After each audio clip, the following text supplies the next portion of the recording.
absolutely changed the way we do our business, particularly in the cases of member acquisition. And what I mean by that is the sales process, the process of selling the membership to the customer and then helping them reach and achieve their fitness goals and needs. And, you know, I'm certainly into this, definitely bought in, and I have not seen anything in the 27 years that I've been with the Park Authority as important as this change that we are going to make. It is absolutely critical for us to make this change in how we engage with our customers, how we communicate with our customers, the touches that we have with our customers, to be able to get them into the door and retain them, keep them coming back and wanting more and more. So with that, I do appreciate your being here today.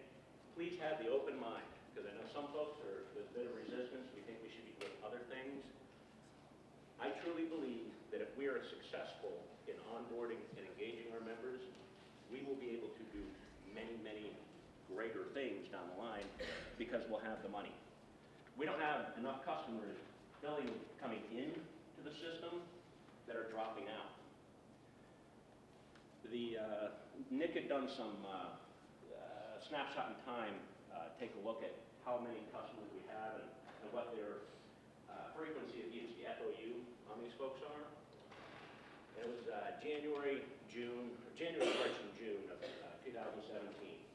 And he took a look at our active members. And approximately like 20-something% were using the facility 3 times or more a week.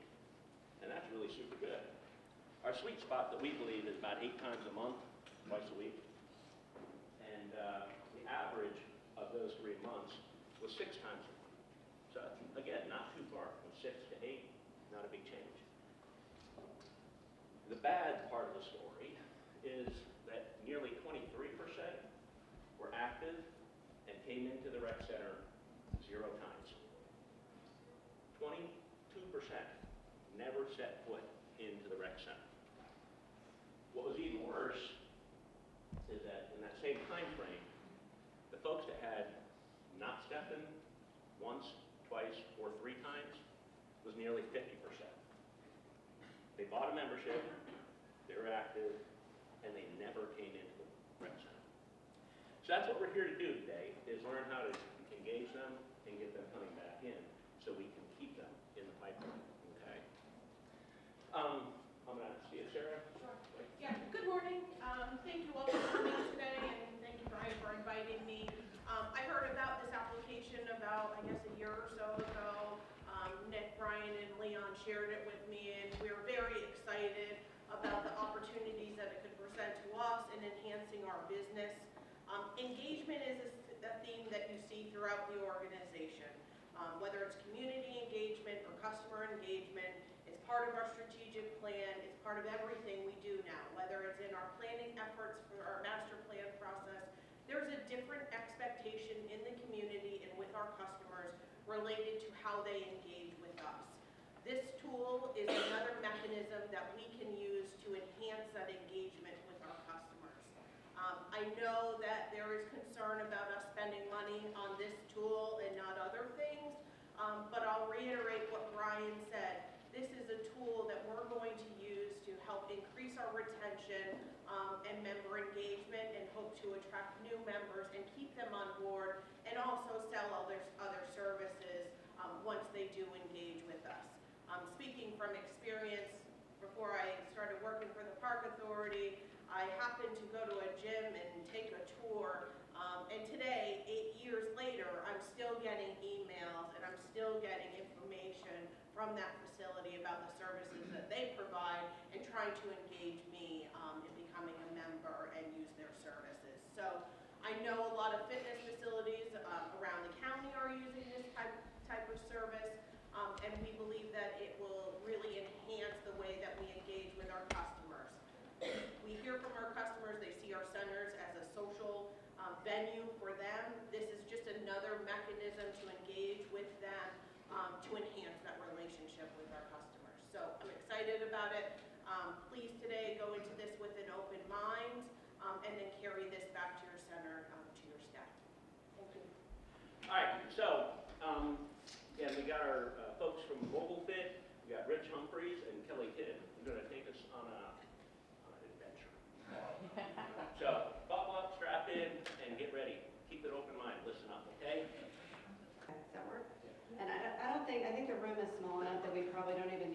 for the sake of the video, I think the sound quality will be better. So again, I'm Kelly Kidd and Rich Humphrey is with me, and we're excited to be here with you today. Just to give you some background, I've worked in this industry for about 20 years. I was with the YMCA of Birmingham for 6 years, and I led a similar effort that you guys are going to embark on today for them. But we work in a lot of environments. We also work in healthcare settings. We work in JCCs. We work in for-profit environments. And so you guys are going to be our first rec environment, so we're excited to learn from you as much as you're going to learn from us. But as we look and explore the technology today, I think there's a lot of things you're going to be excited about. There's also some things you're going to be nervous about. But that's okay. We're going to walk through it with you. But I also want you to know that we're partners in a consultative role. So at least half of my time is spent every day working in consultation with our customers. So this is not a technology that we sell you, we demonstrate for you here today, and then we drive off into the horizon and say good luck. We're really here to help you refine some processes and leverage something that we know to be successful and use the technology to make it easier on you, not to add more work. So the technology is really designed to make all of this that we're going to talk about today possible, given the time constraints and the other responsibilities you have.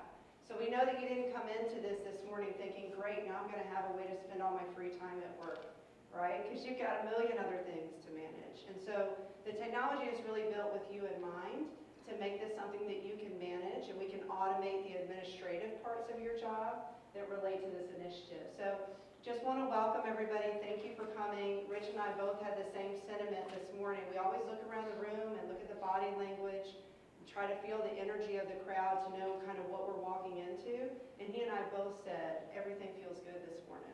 We see a lot of energy. We say good body language. So we hope that we don't do anything to disrupt that, because you came in good. So if you leave out of here kind of grumpy, then obviously it's our fault. So Lance Perkins, our CEO, likes to come and be with groups, and he wasn't able to be here with us today. So I have a video from him. He likes to do videos. You'll learn that about him. So he could have been a celebrity, I think, in another life, but this is as close as he got. So I'd like to share just a few words from him, a little bit of an overview of our product, just to kind of set the tone today. Hi, Lance Perkins here, and I have a question for you. How long does your average member stay at your facility before they actually quit and never come back again? You see, your answer to that question may be the single biggest factor that's holding you back from generating massive positive growth for your business. Here's the deal.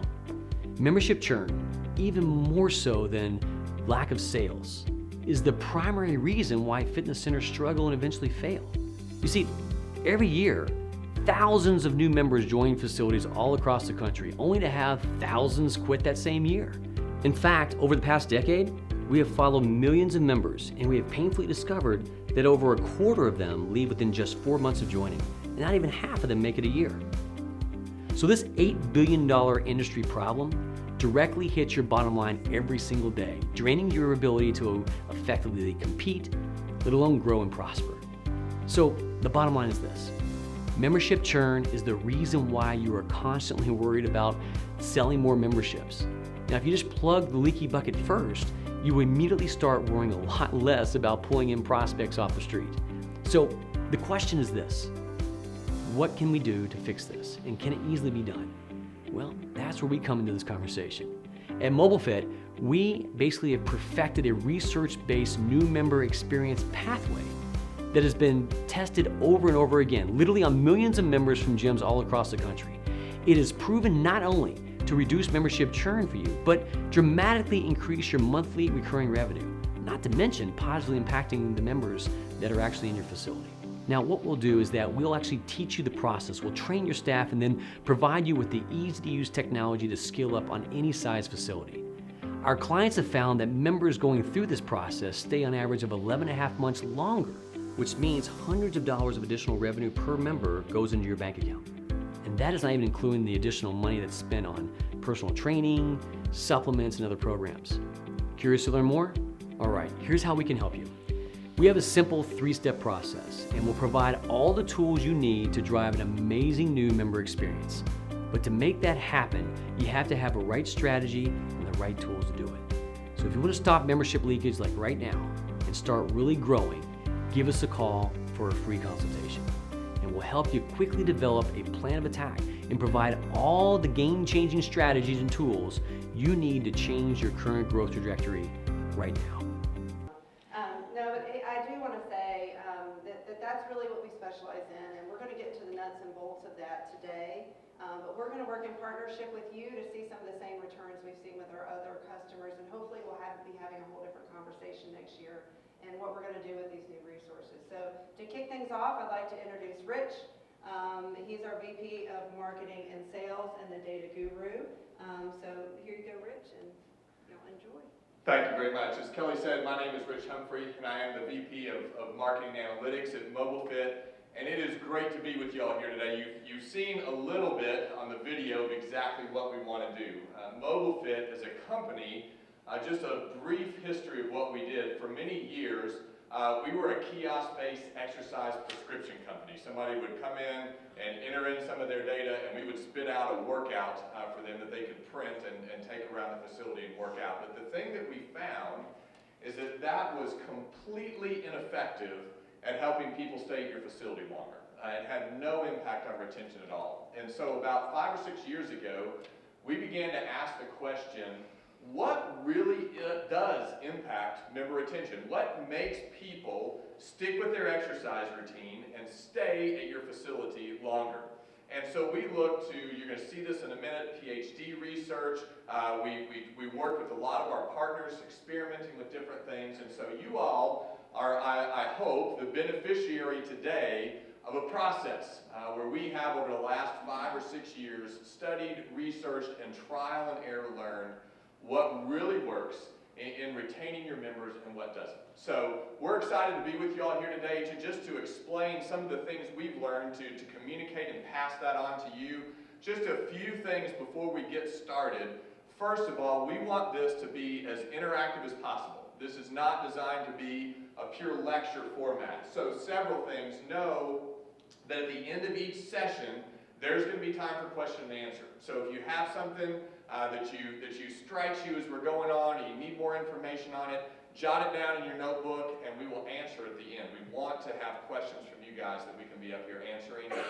We are also going to have some specific exercises that you all are going to be doing, kind of practical, hands-on stuff with the people from your facility, and we'll be walking around the room interacting with you.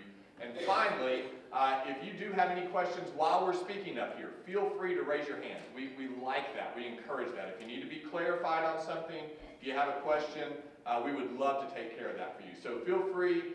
This is designed to be interactive.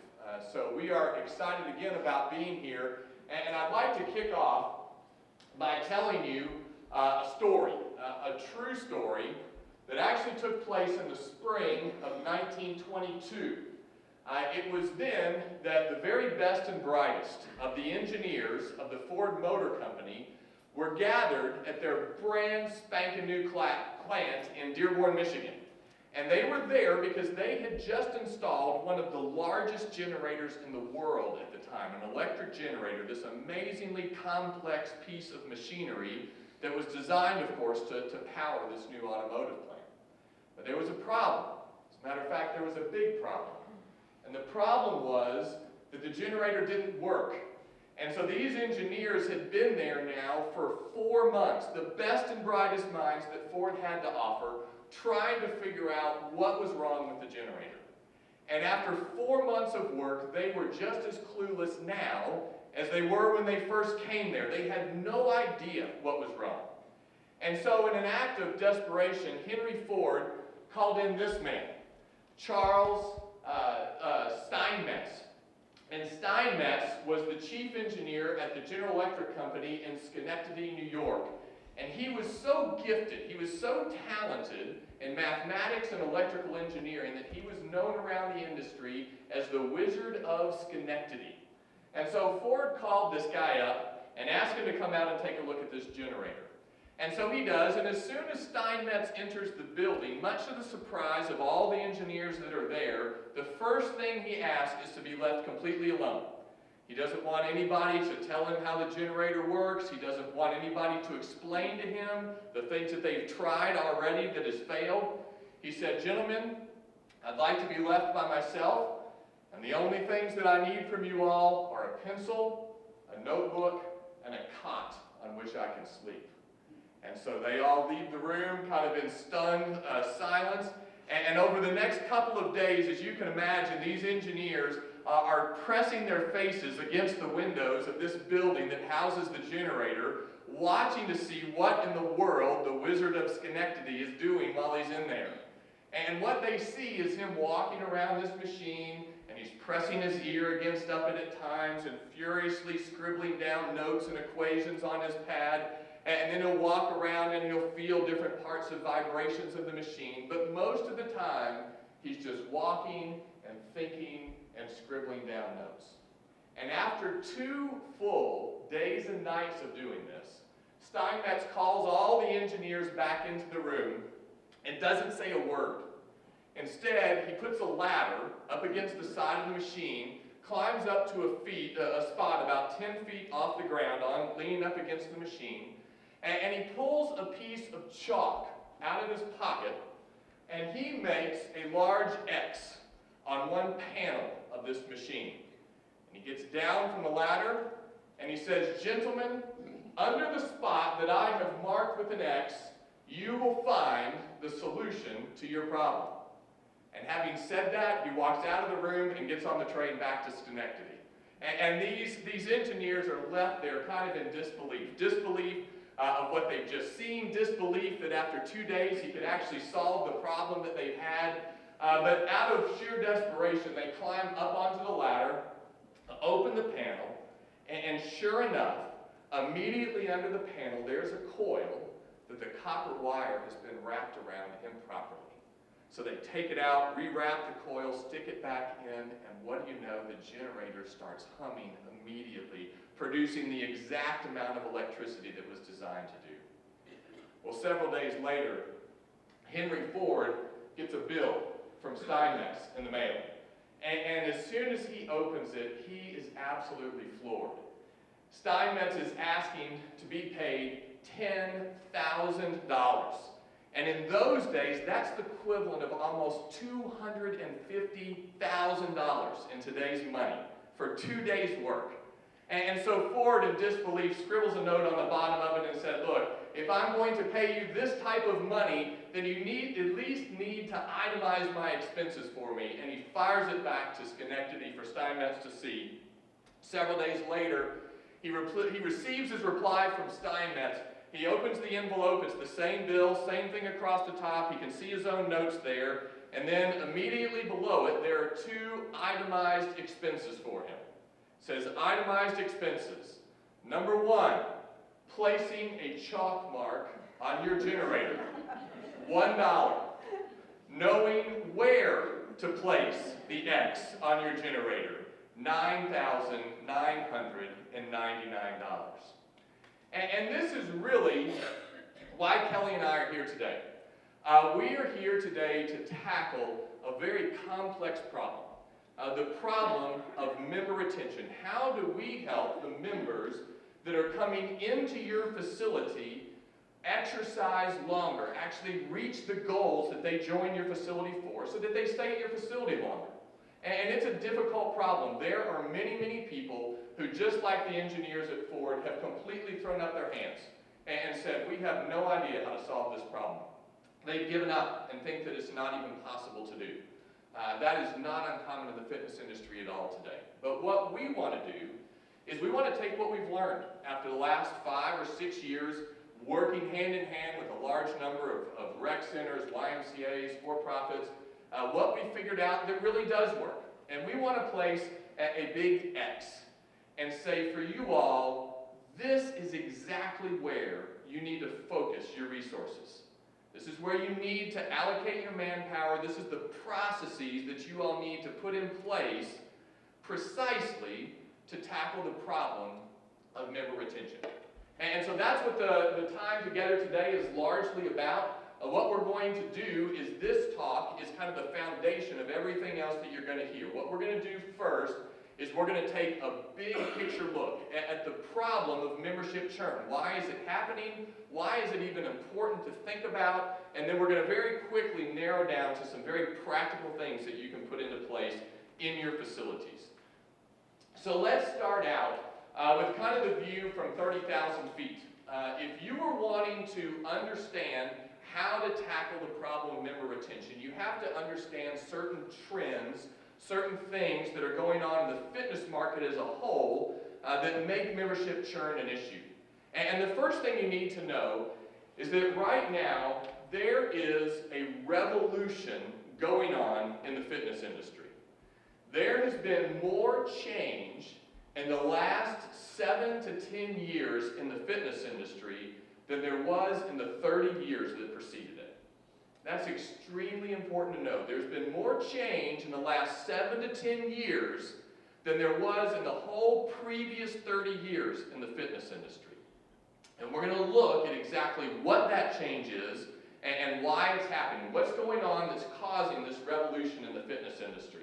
And in order to do that, we need to understand a little bit of kind of basic market dynamics.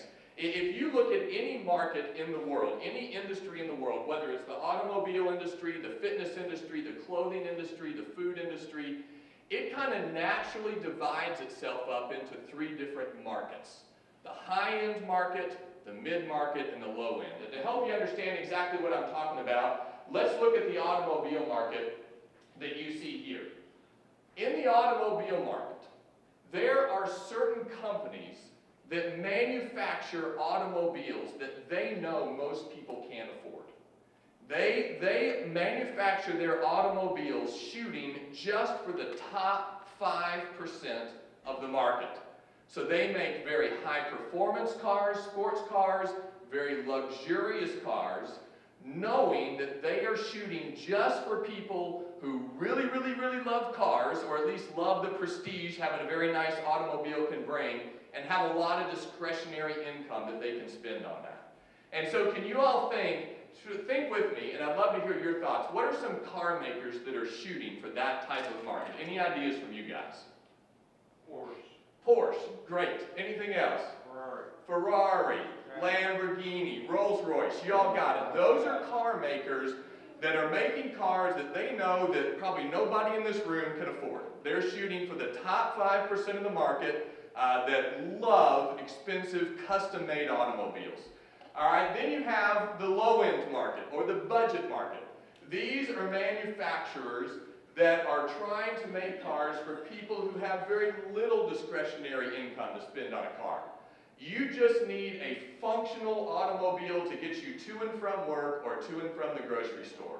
So they are making no frills cars, no bells and whistles, just cars that are come in at the lowest possible price. That's the driving factor for them. So I don't know what we want to put in there. Kind of the Nano, the Ford Fiesta, something along those lines would probably fit that category.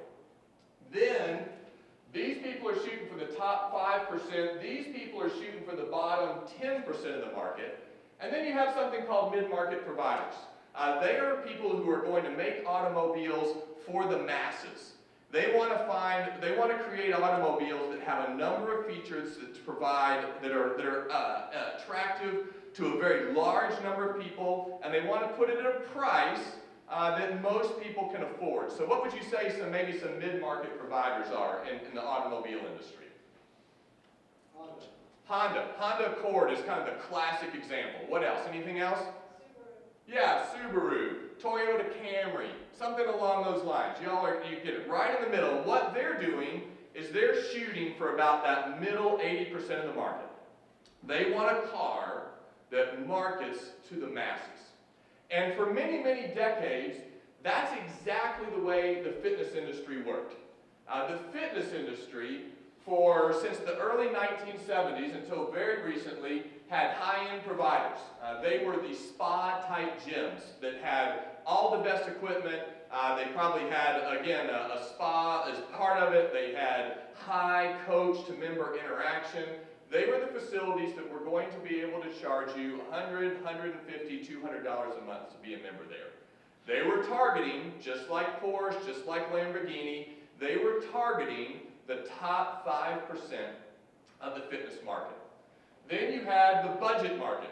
You had the places that were just basically equipment rental. The places that would buy a storefront, that would buy a warehouse and throw out a bunch of equipment and aerobic stuff, no coaches, no hot tub, no anything else, just a place to work out that we can charge you a minimal amount for, and they got about 10% of the market. And then for the last, again, those 30 years, in between the 70s and very recently into about 2010 or so, you had the mid-market providers, which is exactly where you guys would fall. People like the rec centers that you all work at, YMCAs, multi-purpose facilities that you see around the country. The strategy here is, let's have a lot of features. We're not just going to have workout equipment. We're going to have a swimming pool. We're going to have basketball courts. We're going to have a number of things that people can do that appeal to the masses. And we're going to put it at a moderate price that the average family can afford.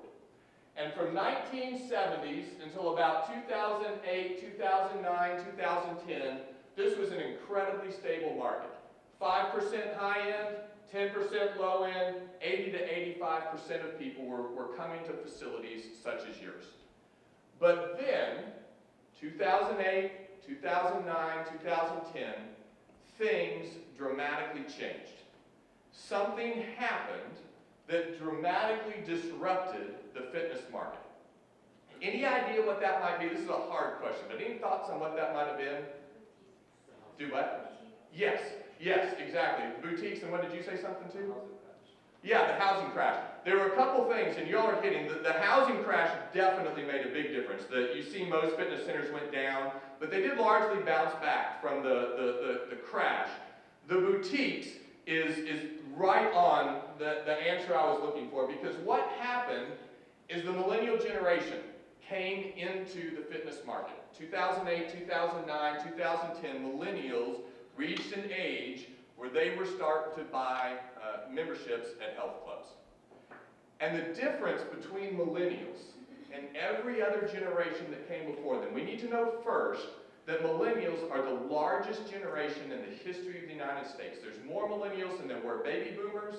There's more millennials than there were Gen X. So it's the largest generation in the history of the United States. And they are driven, again, this is stereotypical, looking at generations as a whole, but by and large, they are driven by a different set of motivations and a different set of values than the generations that came before them. So if you're trying to sell a fitness center membership to a Gen X like me, to a baby boomer like my parents, or the greatest generation like my grandparents, what they're typically most concerned about is value.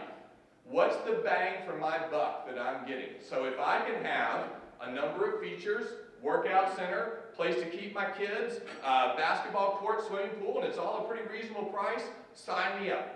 I'm there. That's the way that it works selling for a long, long time, 20, 30, 40 years. That's the way the fitness market was. But with the arrival of the millennials are not typically driven by the same motivators. And I know there's a lot of millennials in here just looking at your faces. Typically, millennials are much more interested in relational connections, relationship.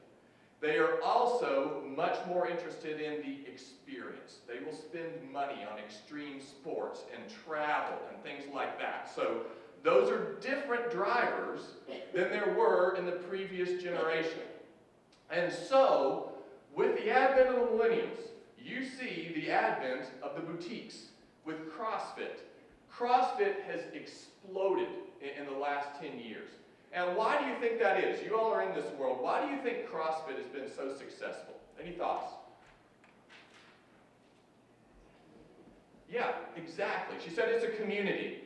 And that is their secret. CrossFit is successful not because it's great to throw a bunch of tractor tires around inside a warehouse. The genius of CrossFit is the relational connections that they make in their CrossFit centers with the coach and with the other members. They have created a community that is exceptionally attractive to millennials. The other thing that has exploded in the last 10 years or so, as you said, is the boutiques. Your Orange Theories, your Soul Cycles, your Bar Yoga. And the thing that they do is they are catering very much to this need of an exceptional experience in the millennial generation. They have a very unique, very focused fitness experience along with a community, And what they're able to do is they're able to get millennials and other people too, there's certainly people from other generations there, to pay much more. They pay $125, $150 a month to go to CrossFit. Some people are paying as much for a single session at SoulCycle as they are for a whole month of membership at your all's facilities. And so these gyms have sprung up over the last 10, 9, 8, something like that years. And it has completely disrupted the fitness market. And what we can see, as a matter of fact, that again in 2010, and I'll show you this next slide here, this is kind of what's happened in a large way. In 2010, these groups here, CrossFit, Orange Theory, SoulCycle, Bar Yoga, had less than 1% of the fitness market. 1% of people were spending their dollars at those type of facilities. Today, that is 21% of the fitness market. And so what's happened is something known in marketing terms as a mid-market squeeze. The high-end providers that used to be very happy with their 5% of the market are now getting about 21% of the market. People are paying for these places what used to be reserved for the very luxurious high-end spas. They're paying $125, $150, $200 a month. At the same time, and so this is put, as you can see here, market pressure on the middle of the market like you all. On the bottom half, you've had the explosion of low-cost centers. People who have such great buying power that they can buy fitness equipment at such a cheap rate that they can make a profit off of charging $10 a month for membership. Fitness 19, Planet Fitness, places like that. And so they have also gobbled up market share. There are many more, again, look 10, 15 years ago, these low-end budget providers that were charging $10, $15 a month, they were getting 10% of the market. Today, again, it's almost 20% of the market. So the people who are in the middle have seen the percentage of Americans that are interested in their facility go from 80 to 85% down to about 60%. And so there has been a dramatic change, this mid-market squeeze that has put pressure on facilities like you all, like YMCAs, like other multi-purpose facilities around the country. So the question is, what does that mean for me? What does that mean for you all? And this goes a lot back to what Brian said at the very beginning here. There's two effects of that. First of all, there are fewer new prospects walking in your front door. The percentage of Americans who are joining fitness centers has remained remarkably stable over the last 10 or 15, 20 years. It's about 20, 21, 22%, somewhere right in there. So the pool of members to draw from has in essence not changed, at least not changed significantly. But the percentage of members who are interested in your facility has decreased. So there are fewer and fewer prospects walking in your front door. And as a result, the strategy that for 3 decades worked very well of saying, look, if we need more revenue, we'll just sell more memberships. That doesn't work anymore. You can no longer outrun member retention, which you could do very successfully for the 30 previous years. The other thing that had happened is that your members are leaving your facilities earlier. One of the main reasons is they simply have more choices. They have more places that they can go now to spend their fitness dollars. And so it has become increasingly difficult to retain members. And I'm going to kind of back that up by a couple studies we did. You saw a preview of this in the video. But over the last 3 years, we at MobileFit have looked at 1.5 million fitness center members. 1.5 million from people all across the country, all type of different age dynamics, almost all of them coming from mid-market facilities just like your all's. And what this is this is called a survival analysis. And the way you read this graph is this line is showing you the percentage of members that make it to any given month before they terminate their membership. So what percentage of your members make it at least 1 month? What percentage make it at least 2 months? And so what you can see here, if you go up from month 4, is that 24.2% of new members terminate their membership before they've been a member at your facility 4 months. So almost a quarter are leaving before they make 4 months of membership. Right here is your median membership life, and what that means is this is the amount of time that it takes for 50% of your members to terminate their membership. So how long does it take? How many months does it take until half of your new members terminate? And what you can see there, if you can read the slide, is it's 11.2 months. So what that means is the average person who joins your facility, again these are nationwide numbers, so not specific to you all, but as a general rule it's probably true, the average member that joins doesn't even make it a full year at your facility, on average. If you want to even get more depressed, if you look out here at 36 months, what you'll see is that 86.7% of all new members terminate their membership before they make it 3 years. So what that means is that the average facility, they have an almost complete turnover of their membership every 3 years. So you have to totally restock and resell your facility on average every 3 years based on the data that we had from 1.5 million members. And so if you look at that even closer, we said, you know, we want to know more detail about when exactly people are leaving. And so what we did on this graph is we took those same 1.5 million and we said, what month, this sheer numbers, what month are people terminating on? And what you can see here is a huge spike in months 2, 3, 4, and maybe 5. That is when the vast majority of members are leaving their fitness facility, within 2, 3, 4, or 5 months. It's extremely early after they join. And I'd love to ask you guys, why do you think that is? Why do you think people are leaving within 2 or 3 months after joining your facility? Obviously they joined for a reason. Why do you think they're leaving so early? Yeah, exactly. That's the perfect answer. They're not reaching the goals that they joined for. That they joined for a specific reason, and they're not reaching them. So they join January 1st with the big rush. They work out hard until January 15th. By the 25th, they kind of petered off. By February, they realize, hey, I'm not really using the facility, and so by March, they cancel their membership.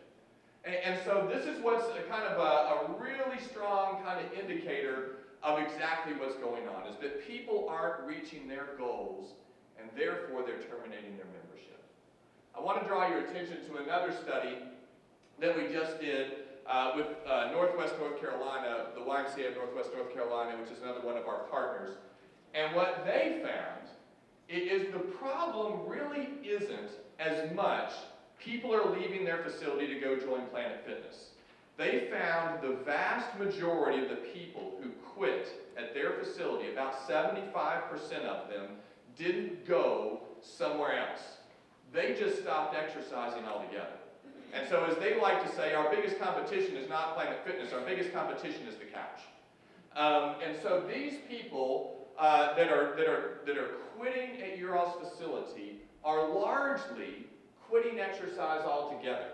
And several national studies by PhDs around the world show us the depth of this problem. It's been found that of the people who return, people who are at your facility for a while and then they come back and join again, 50 to 65% of those people drop out within 3 to 6 months.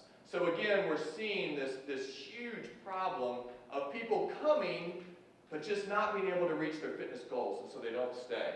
85%, this is a PhD named Jimenez, who's down in Atlanta at the YMCA, found that 85% of new members cannot reach their wellness goals on their own. 85%. So if you think of every 100 people that you see joining your facility, you will know that 85 out of those hundreds are going to be unsuccessful in reaching their goals and thus staying at your facility long term unless you do something to help them. So what that tells us is if we really want to help people like this, if we really want to help the health seeker, the person who wants to get in shape, then we have to do something different than what has traditionally been done in this new fitness market. It is now more critical than ever to have a solid retention strategy. Market pressure is driving us that way. People who are dropping out of our facility are driving us that way. Our revenue streams are driving us that way. It's more important than ever to think hard about what do we do to keep these people here.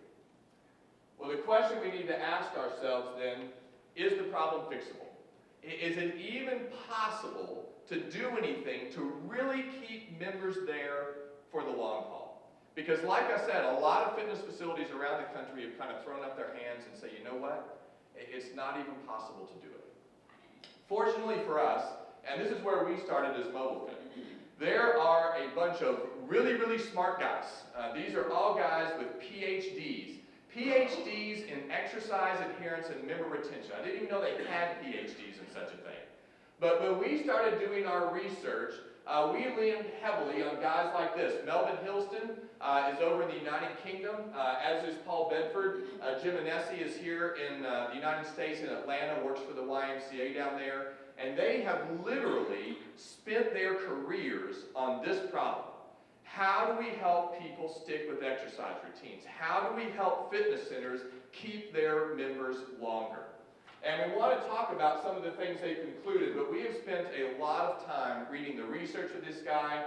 I have driven down to Atlanta on numerous occasions, talked to Dr. Anesi, and we have tried to glean from all their research the principles that really help. You ask any of these three guys, as a matter of fact, if you ask any person that is in the field, there is one answer to that question that stands out above everything else. They will tell you, if you are going to do anything to try to impact retention, the number one thing you can do is successfully onboard members during that critical first month of membership. We're going to talk more about what that means in a second. But just to give you an example, let me tell you about a research project that Dr. Bedford did. This is in the United Kingdom. He took a group of 3,000 new members at fitness centers, people joining fitness centers, and he divided them in half. Half the people got a standard equipment orientation. They spent an hour with a coach getting an orientation to the facility. And you all have seen that before. You may even do that at your facilities, where you walk them around, you show them how each piece of equipment works, maybe you give them a prescription for a workout. But what research has found is that that has zero, nada, zip, as far as the impact on helping somebody stick with their exercise program. Teaching them how to exercise does not help them at all. It helps them in the fact that they know how to do it, and it is important, but as you're talking about helping them stick with their exercise routine or helping them stay at your facility for the long haul, it has zero impact on that. Study after study has shown that. So what he did is he took the other half of the people, he gave them the same standard orientation, the same hour with a coach, show them around the facility, show them the equipment, prescribe them exercise, and then he had them a week later come to a 30-minute appointment with a coach, a week after that come to a 20-minute appointment with a coach, and a week after that come to a 10-minute appointment with a coach. So an extra hour of staff time spent with the new member. And they used, during these times, and you're going to hear a lot more about this as we go forward, what they did is they used behavioral coaching, behavioral modification techniques. We're going to teach you a lot more about that as we go. But what the premise is the biggest obstacle to somebody sticking with their exercise routine is not knowing how to exercise. It's knowing how to change their behavior. And so our primary job, first and foremost, is going to be to teach them how to make the massive behavioral change to go from an unhealthy to a healthy lifestyle. And so he had half the people go through a 30-minute, 10-minute, 20-minute, 10-minute appointment with a coach to see what kind of impact it would have on them. And this is the results that he found. The blue line at the bottom is the people who had a standard orientation. This is another survival analysis. So you can see if they only had the standard orientation, at 6 months, 51% of them were left. So half of the new members were gone by 6 months. But if they just had one extra hour invested in them, in behavior modification, behavioral coaching, a 30-minute, 20-minute, and 10-minute appointment, at that same 6-month period, 85% of the members were still there. If you stretch that out to the end of the year here, you see that at the end of the year, only 35% of the people who had an orientation were still around. At the ones who had the onboarding, the behavioral modification coaching, it was double that. It was still at 70%. And if you are in the fitness industry at all, if you're a coach, if you're a branch director, if you're an executive running this whole thing, this slide here should send off gongs and alarm bells and all that kind of stuff in your head, because when you think about it in a very pragmatic way, what is in between this blue line and this orange line is revenue. It's certainly on a more humane side, people reaching their wellness goals. They're staying because they're reaching their goals. But on a very practical side, they are staying extra months. A higher percentage is staying more months, and they are continuing to pay membership fees, they are paying for programs and whatever other revenue streams that you have going on at your facility. So this is an extremely important piece of research that was done about 9 years ago by Dr. Bedford. So we look at this, and we say, hey, that's fantastic. This was done in a laboratory environment. This was done in kind of a research-type environment. The question is, can it be done in a real world? I've got limited staff, I've got limited resources, maybe I have an older facility. The question is, can it be done in the real world? And so that's why I wanted to point out a couple of examples. The first one is David Lloyd. They're also in the United Kingdom. They are a fitness facility very much like you all. They're similar to you guys, similar to YMCA's, and that they have facilities that are multi-purpose buildings. They have swimming pools, workout equipment, tracks, all this kind of stuff. They have about 79 facilities throughout Europe, about 450,000 members. And right about the time that Dr. Bedford did his research, being in the United Kingdom, these guys heard about what he was doing. And so they said, man, this is gold for us. And so what we want to do is we want to take these principles that he's found and put it into practice in our facility.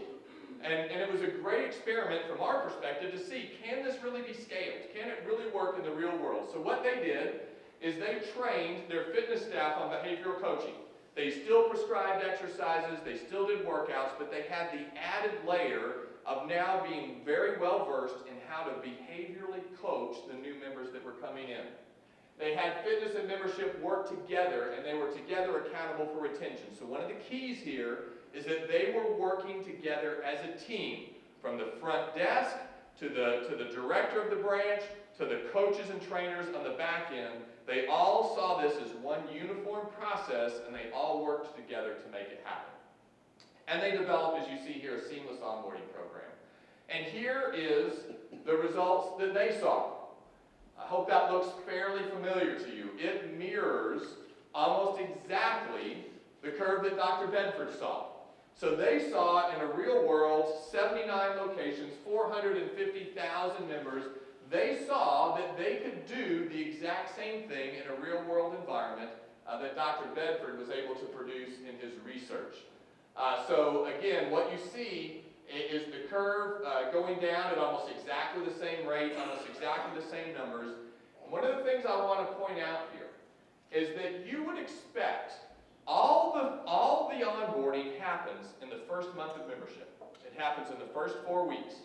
So the only touches of coaches, again, of course they'll say hi to them, they see them in the facility, but the only focused interaction between coach and members happens right here in the first month. Now, you would almost expect this top curve to kind of jump up over the first month or two and then come back down here and mirror this curve at the bottom. But that's not what happens. You see, as you get down to the bottom, the gap isn't getting closer, it's getting wider. And what that means is what was done with these folks in the very first month of their membership life is not just affecting them for the first 2 months.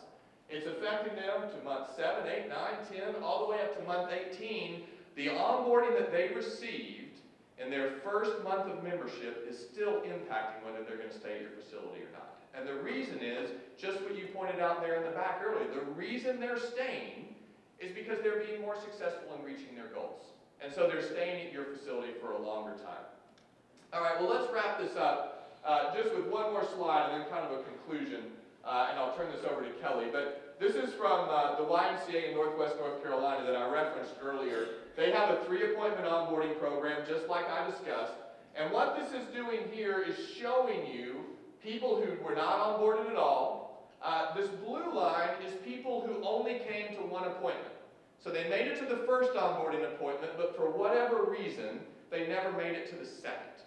And what you see is even if they just came to one appointment, it had a very significant impact on the time that they stayed in the facility. There is, again, if you look at this as revenue in between these lines, the percentage of members that are staying is much greater even coming to just one appointment.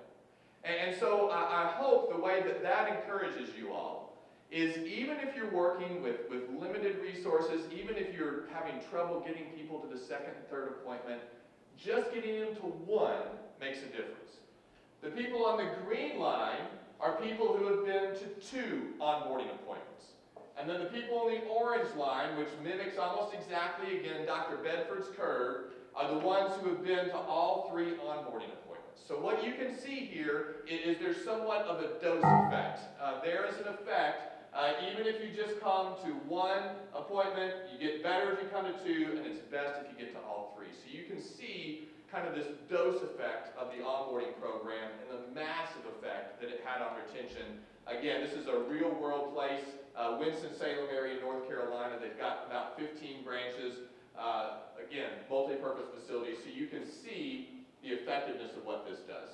So what do we learn from this? Kind of the keys that we wanted you all to take away from this first session. First of all, everybody has limited resources. You all have limited resources, limited coach time. The place that you want to focus, the X that we are drawing for you is the critical first month. You want to focus everything that you've got on that first month of membership. Because as we've seen, if you can help them get the first month right, it doesn't just affect months 2, 3, and 4. It affects all the way out for years to come. So focus your resources on the critical first month. Number 2, use a uniform process. One of my favorite places to eat is Chick-fil-A, and one of the things I like about it is I can go to Chick-fil-A in Louisville, Kentucky, where I'm from. I can go to it in Washington, D.C. I can go to it in San Diego, California, and I experience the exact same thing every time. I have a friendly wait staff, I have fantastic sweet tea, and I have a great chicken sandwich. And I know that's what I'm going to get. That's what you all want to do here. You want to have every single new prospect that comes in have a completely, as much as possible, the same experience. You all want to be working together enough and have thought this through enough that you know what's happening with each new member coming in. You want to have membership and fitness work together. As we've talked about a little bit already with David Lloyd and some of these other places, onboarding happens the moment a new prospect walks in the door. You want to be thinking about how to onboard the second a new prospect walks in the door. So it's going to include the people sitting at the front desk. It's going to include your coaches. It's going to include your leadership. It needs to be a team effort. You're going to hear more about that from Kelly in just a second. Onboarding is an expected part of the new member experience. You are expecting every new member that you have to go through the onboarding process. One of the ways you can pitch it is something like this. Say, we have this fantastic program where you get 3 free appointments with a coach. It is normally a $250 value. And what we've seen is that people are 75% more successful in reaching their goal going through this program. And because you're a new member, we're giving it to you for free. So when can I sign you up for the first appointment? It is an assumed part of the new membership process. And finally, and you're going to hear a lot more about this from Kelly, you want to leverage behavioral coaching. The biggest challenge you have is not teaching people how to exercise, it's teaching them how to change their behavior. And we're going to teach you how to do that. So that is kind of the big picture overview, looking from 30,000 feet of the fitness market down to hopefully some very practical things that you need to focus on. We're going to be tearing each one of these apart over the next couple sessions. But before I close this out, are there any questions that you guys have? You all kind of just drank from a fire hydrant running all the way through from Ford Motor Plant to the market all the way to here. So any questions on any of the things that we just discussed? My question. Yeah. All the places you work with and that you looked at, do they have membership structures like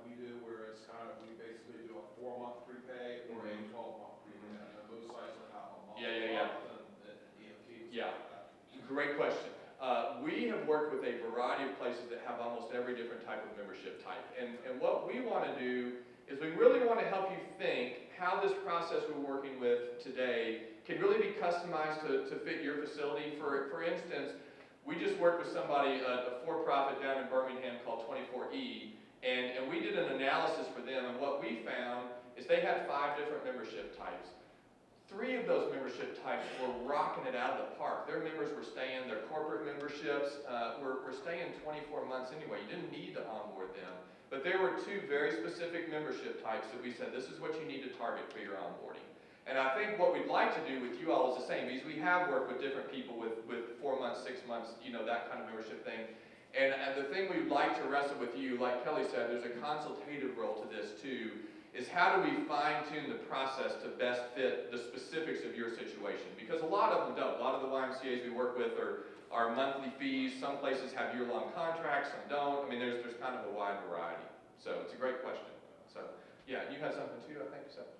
Just going to ask, has anybody taken it like a step further with, instead of just the one every week for the first month, maybe then following up with the ones that actually stick around for say 3 to 5 months, maybe, you know, seeing them, and then when they get to their year mark, Right. them, maybe seeing if there's anything new they would like to need. Absolutely, yes. People use this process in a couple of ways.